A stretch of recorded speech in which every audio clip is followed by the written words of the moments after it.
युवराज बनने के पश्चात पहली बार तुम एक तीर्थ स्थान पर जा रहे हो, तो वहां पहुंचकर एक राजा की भांति खुले हाथों से दान देना, इतना कि फिर सारे नगर में किसी को और कुछ मांगने की आवश्यकता न रह जाए।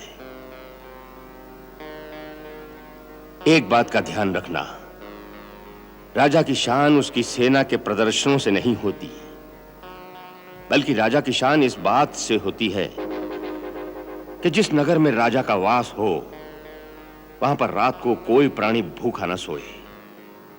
जी ताजश्री। आपकी प्रार्थना क्या है?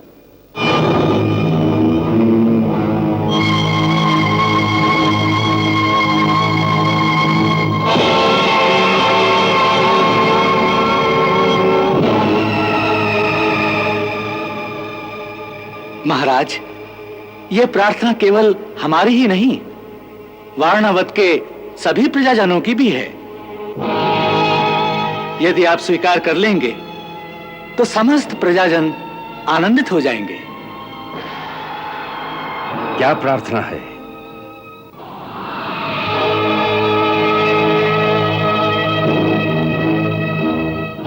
महाराज, जब से लोगों ने सुना है कि इस वर्ष युवराज युधिष्ठिर शिव महोत्सव के लिए आ रहे हैं, तब से सबकी एक ही इच्छा है कि यदि उनके चारों भाई भी उनके साथ वहां पधारने का कष्ट करें तो प्रजा को बहुत हर्ष होगा। वास्तव में बहुत वर्ष पहले आपके छोटे भाई महाराज पांडु प्रतिवर्ष वहां पूजा के लिए जाया करते थे। उनकी प्रजा वत्सलता के कारण समस्त प्रजाजन उनसे अत्यधिक स्नेह करते थे। उनके स्वर्गवास होने के पश्चात आज प्रजाजन इस बात पर बड़े उत्कंठित हैं कि अपने प्यारे महाराज पांडु के पांचों पुत्रों को एक बार अपने नेत्रों से देखें और उनका स्वागत करें।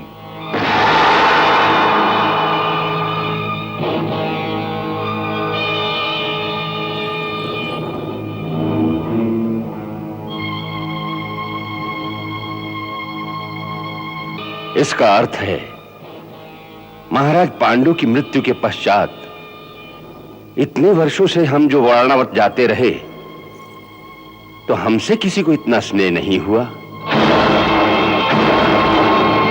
किसी ने हमारे पुत्रों को देखने की याचना नहीं की।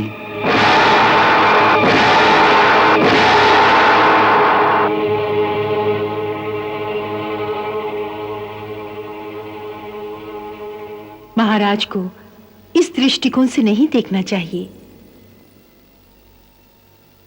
तो फिर किस दृष्टिकोण से देखना चाहिए? वास्तव में ये स्नेह की बात नहीं है, सहानुभूति की बात है। अर्थात आप इस बात को इस दृष्टिकोण से देखिए महाराज कि प्रजा तो आपको भी उतना ही स्नेह करती है, आपका भी उतना ही आदर करती है जितना महाराज पांडु का करती थी। क्योंकि जितनी बार आप वहां गए हैं, आपको इस बात का अनुभव हुआ है कि नहीं? हां,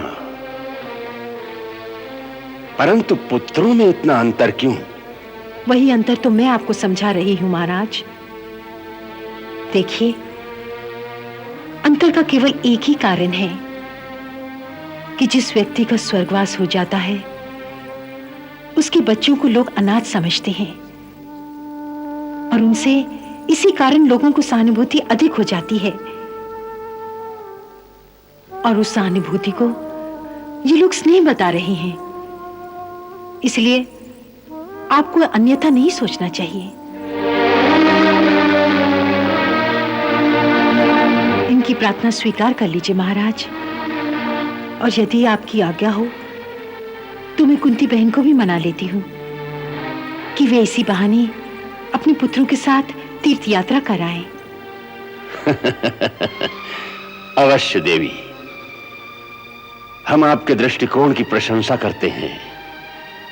हमारी ओर से महारानी कुंती को भी उनके पुत्रों के साथ जाने की आज्ञा दे दी जाए।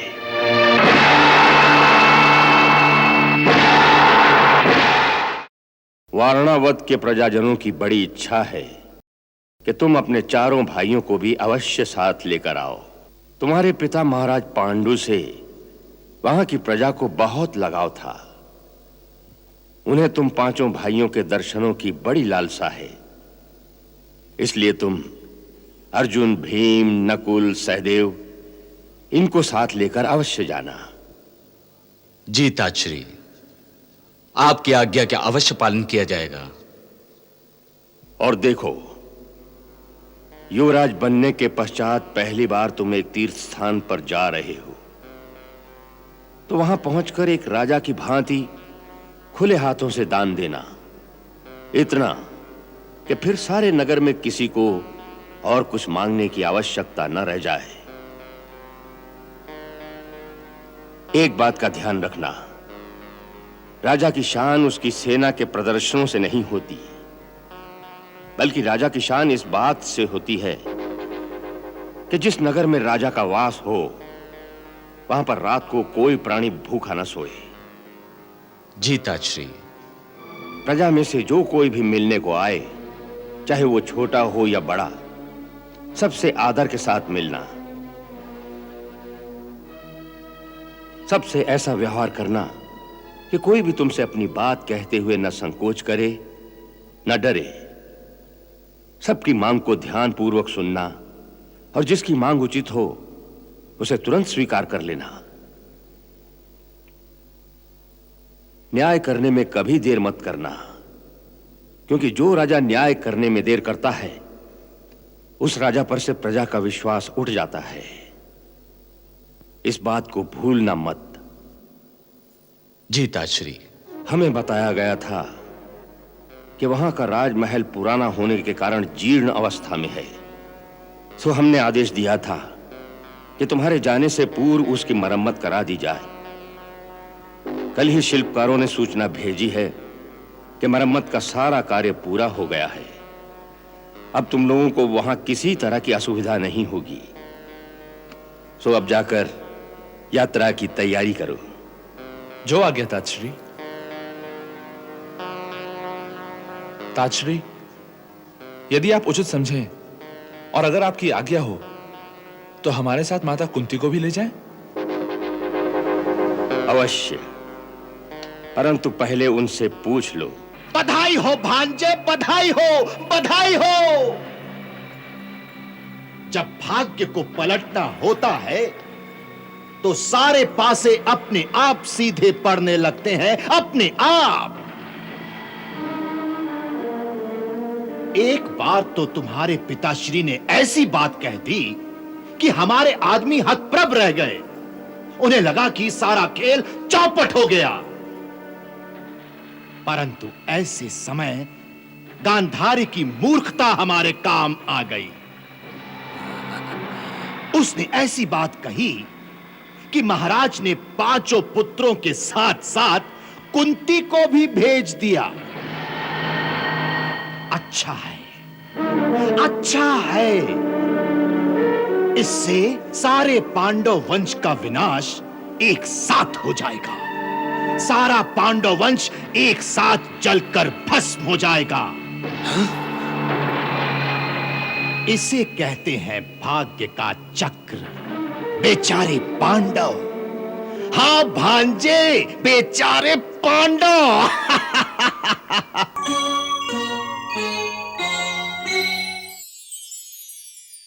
महामंत्री के श्री चरणों में सेवक का प्रणाम। क्या बात है वज्रदत्त, ऐसी क्या भीषण समस्या आन पड़ी कि तुम्हें इस भेष में आना पड़ा? क्षमा करें प्रभु, परंतु बात ही ऐसी है। समस्या नहीं, संकट आ पड़ा है प्रभु, महान संकट आ पड़ा है। संकट? पांचों पांडवों की एक साथ हत्या, और दुर्भाग्य से शकुनी की चाल इस पर ऐसी ठीक पड़ी है कि पांडव इस समय अपनी चिता की ओर स्वयं ही चले जा रहे हैं।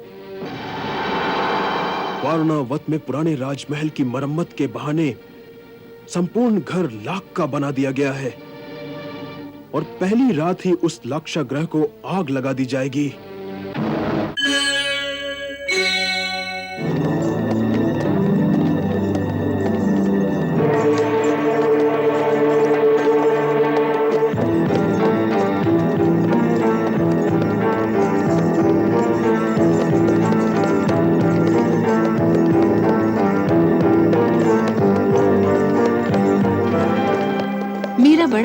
वारणावत जाने का महाराज ने आज्ञा दे दी तो मुझे बड़ी प्रसन्नता हुई। जैसे ही मैंने आज्ञा मांगी तो महाराज ने तत्काल कहा, अवश्य अपनी माता को अवश्य साथ लेकर जाओ। और हाँ, बड़ी मां ने आपके लिए संदेशा भी भेजा। क्या? उन्होंने कहा कि तीर्थ के सरोवर में आप उनके हिस्से की भी डुबकी लगाएं। अवश्य, सबके नाम की डुबकियां लगाएंगे।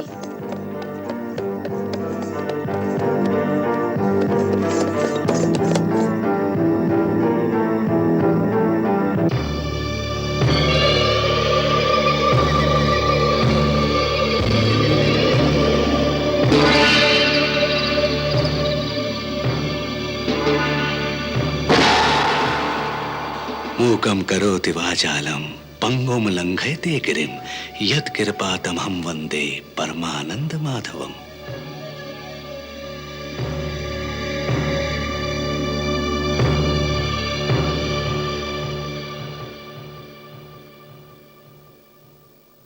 महामंत्री की जय हो।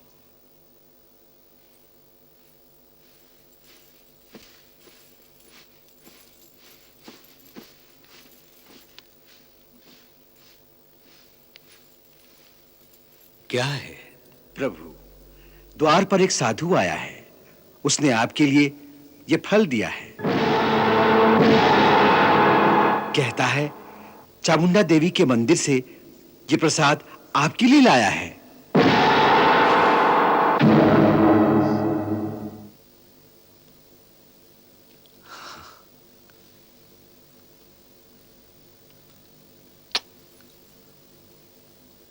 जो आदमी इतनी दूरी से देवी का प्रसाद लेकर आए हैं, उन्हें आदर से आंगन में बिठाकर भोजन कराओ। हम स्वयं आकर उनके दर्शन करेंगे। प्रभु, मैंने भोजन के लिए उनसे प्रार्थना की थी, परंतु उन्होंने कहा कि उनके पास न भोजन का समय है, न ही आपके दर्शनों का। उन्हें बहुत जल्दी है। वो किसी लंबी यात्रा पर जा रहे हैं। उन्होंने केवल इतना ही कहा कि वो जहां जा रहे हैं वहां बहुत ठंडी होगी। तोश खाने से गर्म चादर लाकर उन्हें भेंट करो और हमारी ओर से शुभकामनाओं का संदेश ले जाकर कहो, आपकी यात्रा सफल हो। जो आज्ञा।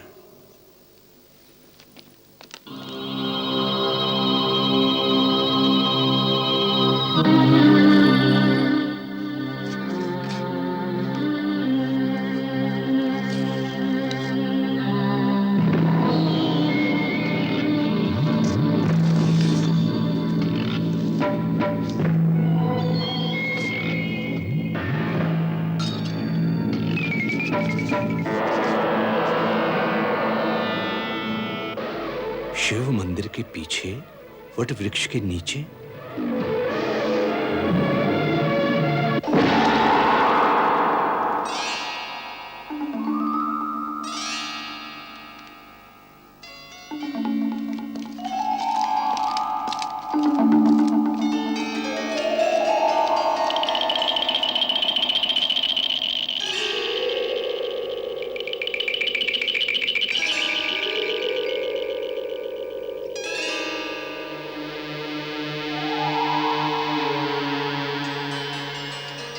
महामंत्री के श्री चरणों में सेवक का प्रणाम।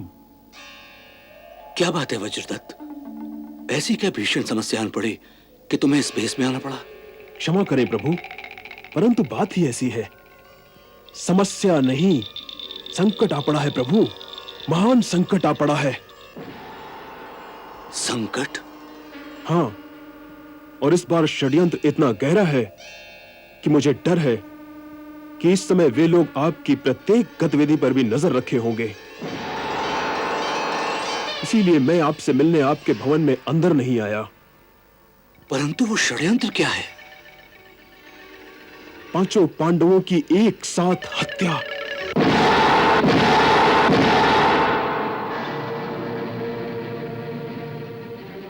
पांचों की हत्या? जी, और दुर्भाग्य से शकुनी की चाल इस पर ऐसी ठीक पड़ी है कि पांडव इस समय अपनी चिता की ओर स्वयं ही चले जा रहे हैं। क्या कह रहे हो?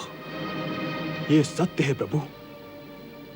वारणावत में पुराने राजमहल की मरम्मत के बहाने संपूर्ण घर लाख का बना दिया गया है और पहली रात ही उस लाक्षागृह को आग लगा दी जाएगी।